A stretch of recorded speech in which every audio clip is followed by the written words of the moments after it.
Hello friend, नमस्कार. तर आपल्या चॅनेलवरती तुमचं स्वागत आहे, ज्याचं नाव आहे ज्योतीची लाईफस्टाईल. तर सगळ्यांचं दुःख एकीकडं असतं आणि माझं दुःख एकीकडं असतं. तर असं म्हणायला काही हरकत नाही. बघू शकताय हे हेअर इतके गळत आहेत.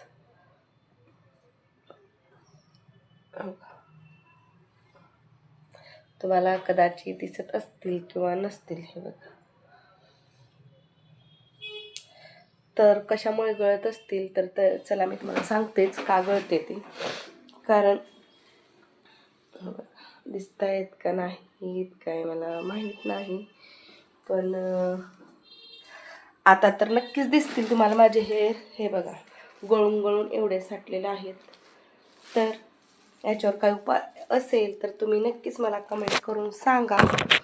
आणि केस इतकं काय गळते म्हणजे मला तर असं वाटतंय की इकडं नदीचं पाणी आहे आणि आता गावाकडं 10-12 दिवस मी राहिले. माझ्या माहेरी विहिरीचं पाणी आणि सासरी बोरचं पाणी. तर मला असं वाटतंय की सगळीकडचं वेगवेगळं पाण्यानं न्हाल्यामुळे माझं केस गळत असतील. आणि तर ह्याच्यावर उपाय मी नक्कीच करणार आहे लवकरच. तर तुम्हालाही सांगेन नक्कीच ह्याच्यावरती उपाय मी काय करणार आहे. तर बघा केवढीशी झालेली आहेत माझी केस. एक एक वेणी एवढी होत होती, आता दोन्हीची म्हणजे तुम्हाला काय म्हणू बघा, ही आता एक आहे ना, तर ह्याच्या अशा 2 माझ्या वेण्या बसायच्या ज्यावेळी गळत नव्हती त्या टायमाला. आणि ते एवढी गळती तर मी तेल वगैरे चपचपीत लावून घेतलंय. कारण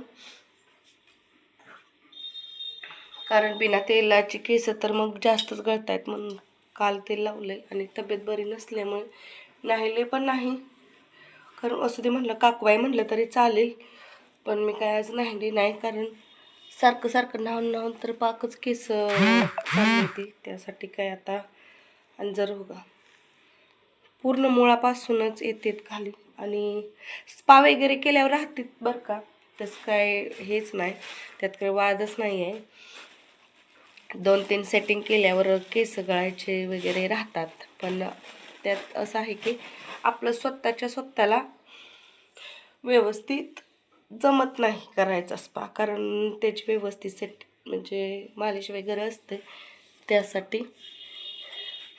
तर तुम्हाला केस गळतीवर उपाय जर पाहिजे असेल तर तुम्ही नक्कीच कमेंट करून सांगणार आहे.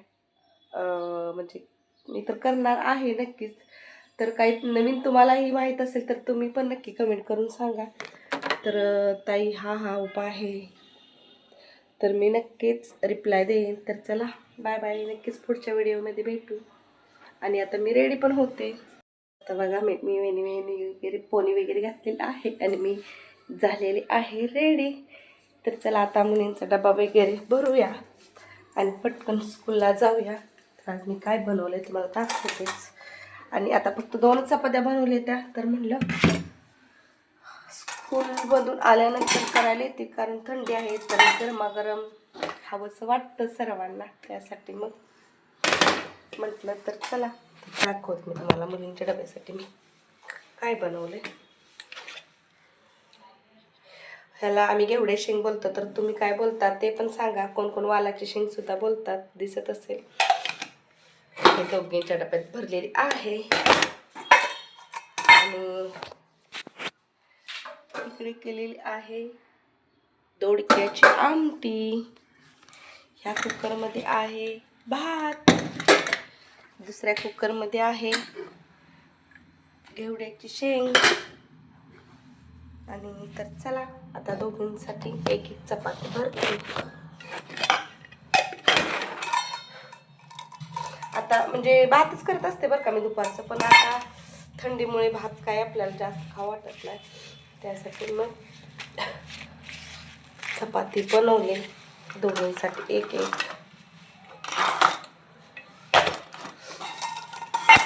सकाळी नाश्त्यासाठी मिसळ पाव बनवलेला होता बरं का, तर दोघींनी पण नाही खाल्ला. मी 2 पाव खाल्ले आणि कशी बशी मिसळ खाल्ली, कारण माझी इच्छाच होत नव्हती खायची बरं का. तापामुळं पूर्ण असं म्हणजे चव वगैरे लागत नाही त्यासाठी. मग काल दुपारी हे दुकानात आले आणि नंतर कसं बसं मी त्यांना गोळ्या आणायला पाठवलं आणि त्यांनी कशा बशा गोळ्या आणल्या बरं का. तर म्हटले तू नाहीच खा, तुला सांगतो मग कसं आहे. मग आणलेल्या मी खाल्ल्या गोळ्या आणि गाढ झोपून गेले. त्यानंतर उठल्यानंतर मला थोडंसं बरं वाटलं बरं का गोळ्यानं. आणि आज सकाळी पण मला काय त्यांनी लवकर उठवलं नाही,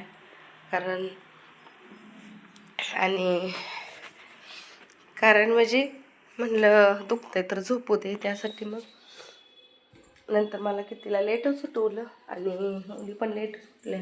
मग आवडलं पटापट मुलीचं वगैरे, कारण ऑलरेडी तिच्या पप्पाने पाणी वगैरे ठेवलेलं होतं. शक्यतो म्हणजे कधी कधी ते ठेवतात, कधी कधी मी ठेवते, असं नाही की तेच रोज ठेवते ते.